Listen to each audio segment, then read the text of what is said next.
Então, prezados, vamos iniciar aqui a parte 2 da nossa aula de hoje, né? Na parte um a gente discutiu que o Brasil ele sofreu uma forte influência de escolas contábeis, né?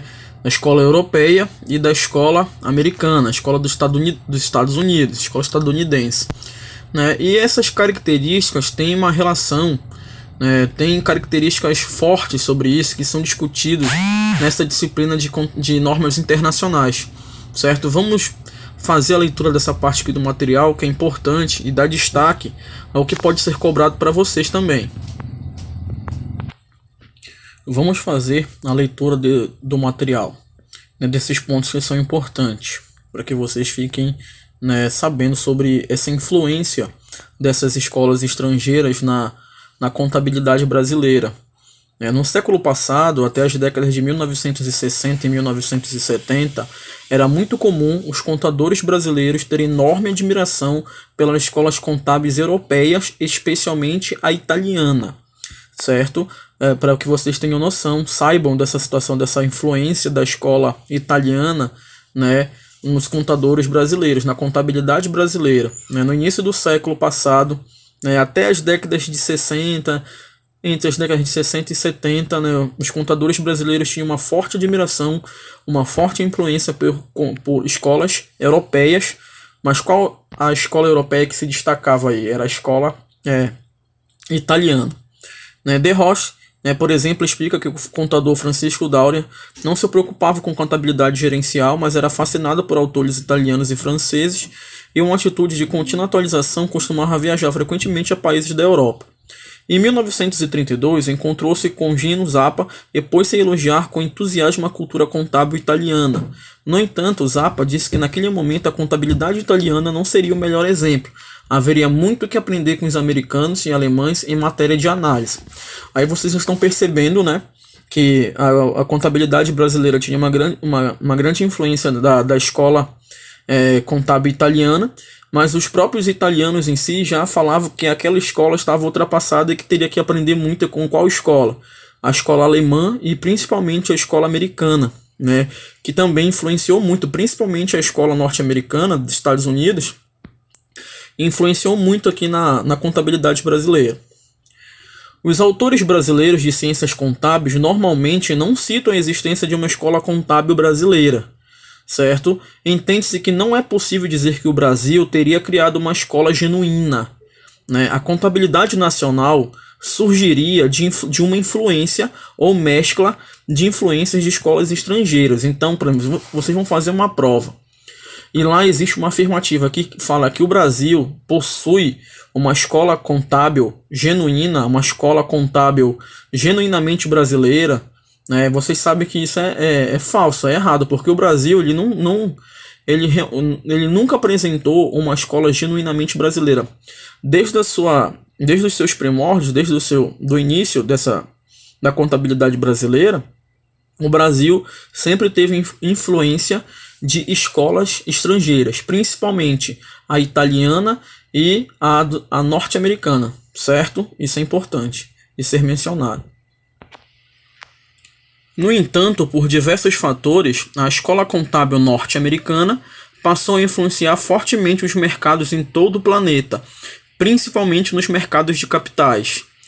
Isso levou o governo brasileiro a optar por um alinhamento com a escola contábil norte-americana, movimento que foi acompanhado por professores da Universidade de São Paulo, da USP, uma importante doutrinadora de ciências contábeis no Brasil. Então vocês estão percebendo, pessoal, aqui no início da nossa disciplina, de um contexto histórico, do contexto histórico da contabilidade brasileira. Vocês estão percebendo que o Brasil, ele não podemos afirmar que o Brasil possui uma escola contábil genuinamente brasileira. Nós já sabemos, a partir dos diálogos que já foram apresentados, que o Brasil sempre teve uma influência muito forte de escolas contábeis estrangeiras, principalmente da escola italiana e da escola norte-americana, certo? E que os primeiros movimentos sobre a contabilidade, esse alinhamento de escolas contábeis com a contabilidade brasileira, onde foi que ocorreu? Ocorreu por professores da USP, né, que era uma importante doutrinadora de ciências contábeis no Brasil. A partir de 1990 e 2000, com as discussões sobre a necessidade de criação de uma convergência internacional, professores da USP, em especial o professor Dr. Eliseu Martins, influenciam a adoção da Lei número 11.638, iniciando oficialmente o processo de convergência contábil internacional no Brasil. Como assim, professor? A partir das décadas de 90, né, início dos anos 90 até o início dos anos 2000, existiu essa forte discussão da necessidade do Brasil adotar normas internacionais de contabilidade. Isso que está sendo citado, né? A necessidade de criação de uma convergência internacional. Né? Professores da USP, em especial o grande professor Dr. Eliseu Martins, ele vai influenciar na a adoção da Lei 11.638. É essa lei que vai iniciar oficialmente o processo de convergência contábil internacional do Brasil, né? Então é importante que a gente dê destaque a esse último parágrafo aí, que é onde que marca o início dessa convergência do Brasil, da contabilidade brasileira para âmbito internacional, do Brasil passar a adotar medidas, normas, né, internacionais de contabilidade. Aqui a gente vai falar, pessoal, um pouco do CPC 26, certo? O CPC 26, ele apresenta, né, ele aborda a apresentação das demonstrações financeiras e define o conjunto completo de demonstrações e informações que o contador deve disponibilizar para o público, sendo que o texto é apresentado na íntegra a seguir, ou seja, quais são o conjunto completo de demonstrações contábeis que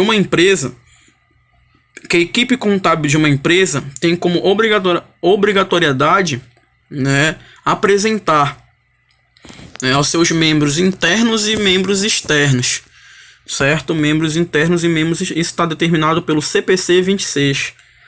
O CPC 26 ele vai, né, apresentar na íntegra o conjunto completo de demonstrações contábeis que devem ser apresentados. Quais são, né, esse conjunto completo de demonstrações contábeis que devem ser apresentados, e quem define isso é o CPC 26, certo? É importante. O balanço patrimonial ao final do período. Né? Cansamos de saber que uma empresa ela tem que apresentar o balanço patrimonial ao final do período. Isso está determinado pelo CPC 26. B1, demonstração do resultado do período, certo? B2, demonstração do resultado abrangente do período. O C, a demonstração das mutações do patrimônio líquido no período, a DMPL, né? Letra D, as demonstrações dos fluxos de caixa do período, certo? Olha, só aí vocês já viram que já tem, olha, a empresa ela tem que apresentar quais elementos, quais demonstrações contábeis: balanço patrimonial no final do período, o DRE no final do período, o DRE abrangente do período, a DMPL, que é a demonstração das mutações do patrimônio líquido, as demonstrações do fluxo de caixa, notas explicativas compreendendo um resumo das políticas contábeis significativas e outras informações elucidativas. Tem que apresentar informações comparativas com o período anterior, conforme especificado nos itens 38 e 38A, certo? Incluído pela revisão CPC 03. O balanço patrimonial do início do período mais antigo, né, comparativamente apresentado quando a entidade aplicar uma política contábil retrospectivamente ou proceder à representação retrospectiva de itens das demonstrações contábeis, ou quando proceder à reclassificação de itens de suas demonstrações contábeis de acordo com os itens 40A e 40D, né, alterada pela revisão CPC 03. Vai ter que apresentar também a demonstração do valor adicionado do período, conforme o pronunciamento técnico na CPC 09, né, se exigido legalmente ou por algum órgão regulador, ou mesmo que se apresentada voluntariamente, né, alterada pela revisão da CPC 03. A entidade pode usar outros títulos nas demonstrações em vez daqueles usados neste pronunciamento técnico, desde que não contraria a legislação societária, né, brasileira vigente. A entidade pode, se permitido legalmente apresentar uma única demonstração do resultado do período e outros resultados abrangentes, como a demonstração do resultado e outros resultados abrangentes apresentados em 2 sessões. As sessões devem ser apresentadas juntas, com o resultado do período apresentado em primeiro lugar, seguido pela sessão de outros resultados abrangentes. A entidade pode apresentar a demonstração, né, do resultado como uma demonstração separada. Nesse caso, a demonstração separada do resultado do período precederá imediatamente a demonstração que apresenta o resultado abrangente, que se inicia com o resultado do período.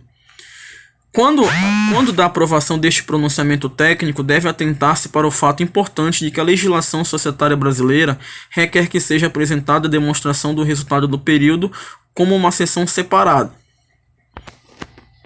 Então, pessoal, o CPC 26 determina que a empresa ela tem que fazer todos esses tipos de apresentações, desses demonstrativos, dessas demonstrações contábeis, e também desses documentos que vão fazer, anexo e vão contribuir. Mas a gente viu, por exemplo, eu estava olhando há pouco tempo o Diário Oficial do Estado, e a gente percebe que nem todas essas demonstrações são evidenciadas, são implementadas, são disponibilizadas. Mas está lá no CPC 26 que tem que ser, tem que estar disponível, tem que ser apresentado. Por exemplo, se vocês pegarem o Diário Oficial do Estado, a gente percebe muitas empresas aqui do estado do Pará que disponibilizam algumas informações contábeis da questão da evolução do patrimônio. A gente vê a questão de balanço patrimonial, de praxe, balanço, DMPL, DRE, fluxo de caixa, tudo isso a gente encontra, certo? A gente encontra no Diário Oficial do Estado. Eu vou até mostrar para vocês aqui rapidinho. Olha, galera, aqui eu tenho o Diário Oficial. Olha, galera, aqui eu tenho o Diário Oficial, do Estado do Pará. Muitas das vezes, alguns exercícios que eu passo para vocês, eu extraio daqui do Diário Oficial do Estado algumas demonstrações contábeis, certo? E como vocês perceberam, a CPC 26, ela determina que algumas das demonstrações contábeis sejam apresentadas, como o balanço, demonstrativo do resultado do exercício, a demonstração das mutações do patrimônio líquido, o fluxo de caixa. Eu consigo extrair aqui, olha, aqui eu tenho essa página, esse diário foi do dia 30 de março de 2021. 30 de março de 2021 eu peguei aqui o que eu uso como material para fazer prova, trabalhos, exercício para as minhas turmas, inclusive para vocês. Eu vou mostrar aqui.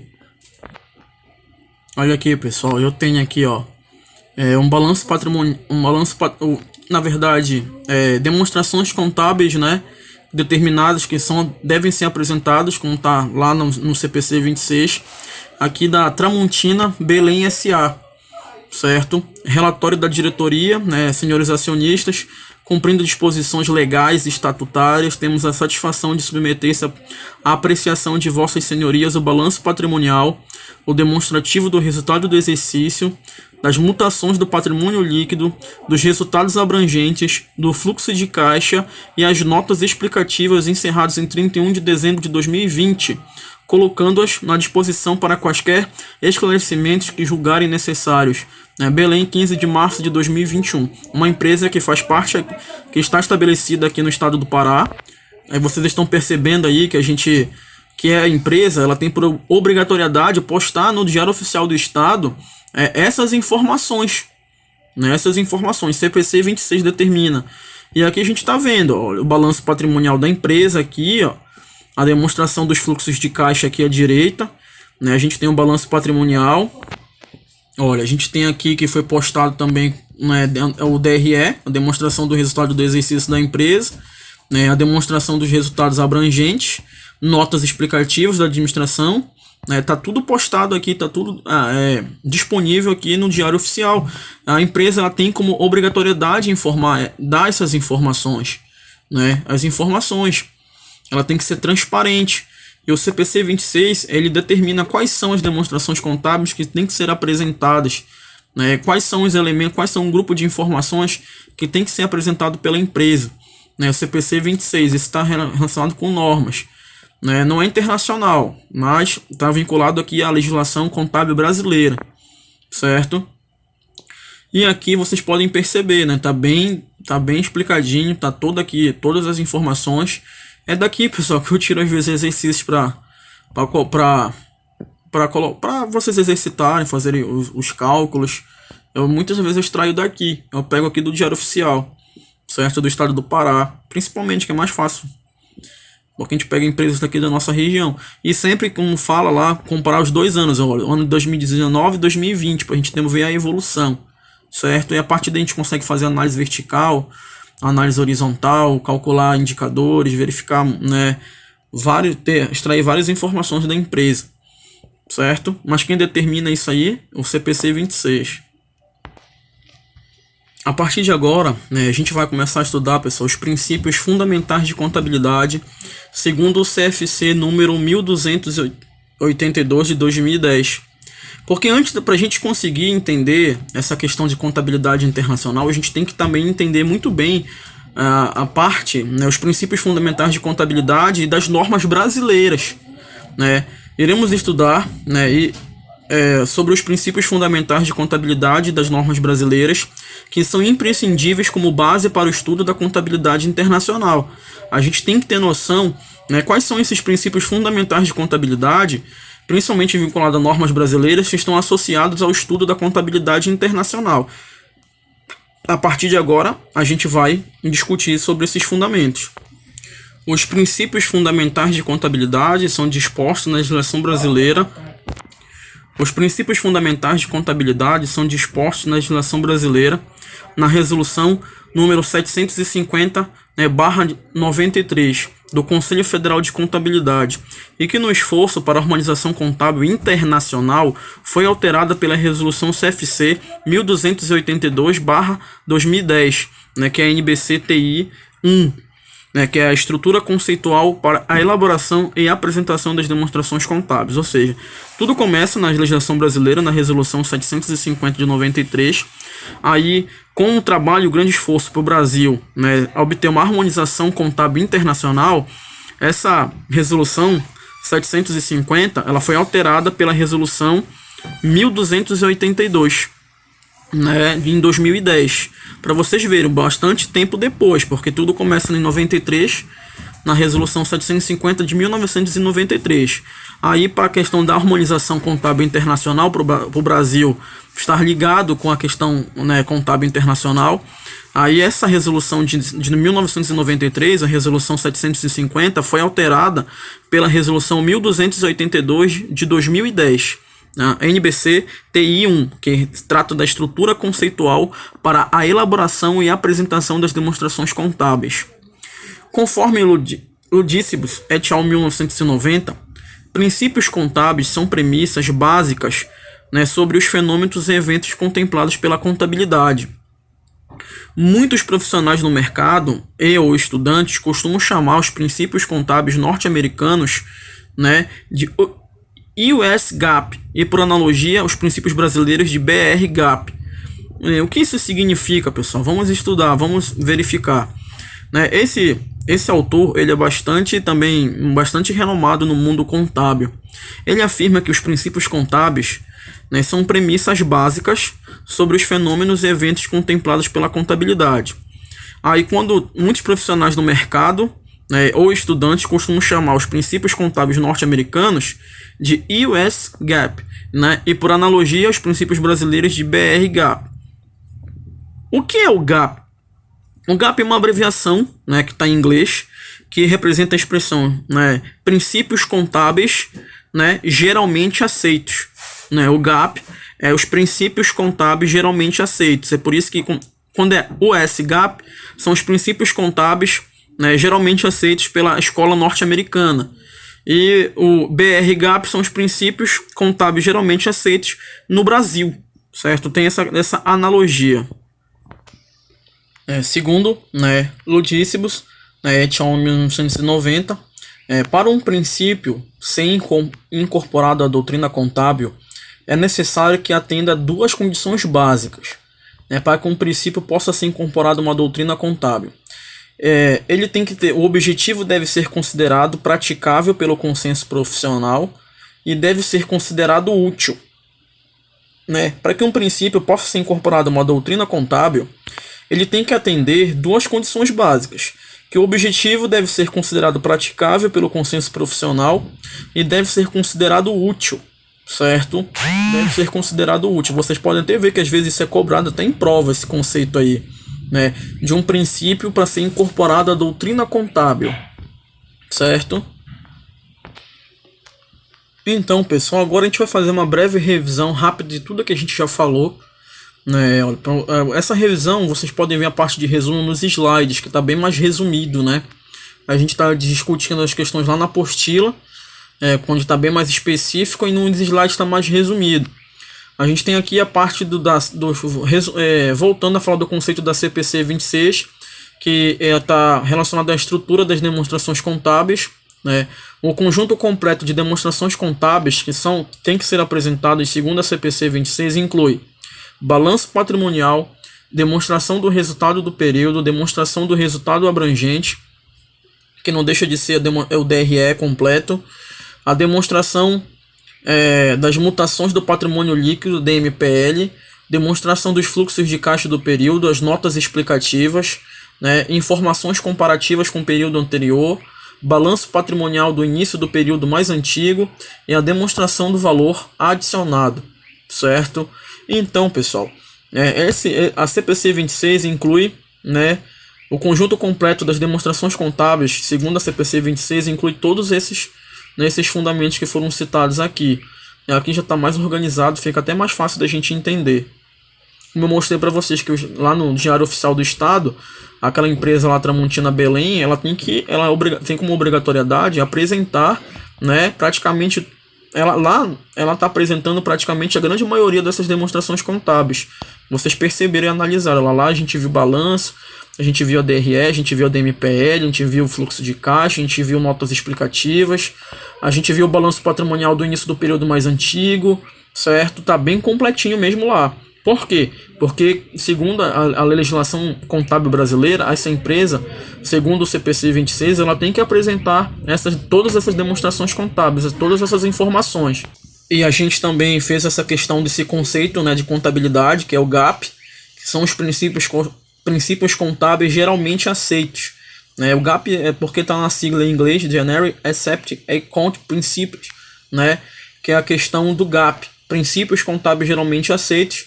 Por exemplo, tem o US GAAP, né, GAAP, que é os princípios contábeis geralmente aceitos nos Estados Unidos, os princípios norte-americanos, e tem os princípios contábeis geralmente aceitos no Brasil, que é o BR GAAP, né, que é BR de Brasil. Isso é importante, a gente vai estudar mais para frente esses princípios fundamentais, né, esses princípios contábeis geralmente aceitos, porque é a partir daí que vai ser determinado o quê? Normas contábeis, as normas. Porque para atender uma norma, na verdade, são princípios contábeis geralmente aceitos. Né? Então, por isso que tem essa nomenclatura, esse conceito técnico aí, certo? É importante que a gente faça uma revisão disso aí. E outro fundamento muito importante que está vinculado a princípios fundamentais de contabilidade, é esse conceito aí, segundo Ludicibus et al. 90, para um princípio ser incorporado à doutrina contábil, é necessário que atenda duas condições básicas. O objetivo deve ser considerado praticável pelo consenso profissional e deve ser considerado útil, certo? Então, para qualquer princípio contábil ser incorporado a uma doutrina contábil, é necessário que ele atenda essas duas condições básicas, certo? Que o objetivo, o objetivo deve ser considerado praticável pelo consenso profissional e deve ser considerado útil, certo? Vamos tentar aplicar, fazer um exercício aí para ver se a gente consegue verificar como pode ser cobrado. Olha, galera, essa questão aqui, o que eu sugiro? Eu sugiro que você dê uma pausa aqui na videoaula, analise essa questão e tente resolvê-la. Verifique se você... Aí depois você continua com a aula para ver se você acertou, se você gabaritou a questão. Então, pessoal, vamos ver aqui na resolução dessa questão. Aqui está falando da escola contábil norte-americana e da escola contábil italiana. Nós já falamos nessa aula da influência, da escola italiana e da escola norte-americana no Brasil, certo? Vamos analisar. A escola contábil norte-americana foi influenciada pelo mercado de capitais dos Estados Unidos da América enquanto as escolas contábeis italianas enfatizaram aspectos doutrinários. Sabe-se que, né, letra A, não há relevância no enunciado da questão, porque a contabilidade segue a legislação local tão somente. A gente sabe que isso está errado. Né? A contabilidade segue a legislação local, mas pode seguir uma legislação internacional. Né? Pode seguir sim. Letra B. No Brasil, usava-se como ênfase a contabilidade europeia, e a partir dos anos 60 houve um alinhamento dos contadores brasileiros em torno da escola contábil americana. Olha, quem marcou a letra B nessa questão acertou, porque é a resposta. Nós sabemos que o Brasil ele teve uma certa influência, né, das escolas europeias, principalmente a escola italiana, e depois, num certo momento, né, a partir da década de 60, 70, ele passou a ter uma influência, o quê? Um alinhamento muito forte com qual escola? Né, com a escola contábil americana, norte-americana. A letra C está errada, né? As escolas contábeis italianas não consideravam mão de obra, enquanto a americana tem esse conceito como um de seus principais pilares. Está errado essa afirmativa. As outras afirmativas, vocês podem perceber que elas estão, né, elas estão erradas, certo? Elas estão erradas. A alternativa correta aí, com o conceito que nós já estudamos aqui, é a letra B. No Brasil, usava-se como ênfase a contabilidade europeia, e a partir dos anos 60 houve um alinhamento dos contadores brasileiros em torno da escola contábil americana. Perfeito. É a letra B a resposta dessa questão. Então, pessoal, eu espero que... Bora tentar resolver mais uma questão aqui para ver se a gente, né, consegue também dar mais uma exercitada nesses fundamentos. Olha aí, pessoal, tentem resolver essa questão também. Dê uma pausa agora, analise ela, tente resolver, depois continue assistindo para ver se você acertou. Então, pessoal, e aí? Será que vocês acertaram a questão? Segundo Ludíssimos et al. 1990, o que é necessário para um princípio contábil ser incorporado à doutrina contábil? Nós acabamos de falar sobre isso. Vou até mostrar os slides para vocês. Segundo Ludíssimos et al. 1990, para um princípio ser incorporado à doutrina contábil é necessário que atenda a duas condições básicas. O objetivo deve ser considerado praticável pelo consenso profissional e deve ser considerado útil. Vamos ver lá a questão então. O objetivo deve ser considerado praticável pelo consenso profissional, e deve ser considerado útil. Qual é a alternativa aí então, pessoal? É a letra C, ó. O objetivo deve ser considerado praticável pelo consenso profissional e deve ser considerado útil. É a letra C. Quem marcou a letra C aí acertou. Certo, pessoal? Então a gente fica, por aqui, por hoje. Espero que vocês já tenham dado uma adiantada. A gente foi bem sucinto mesmo, bem focado nas questões, nos conteúdos. Certo? Então fiquem com Deus e até a próxima.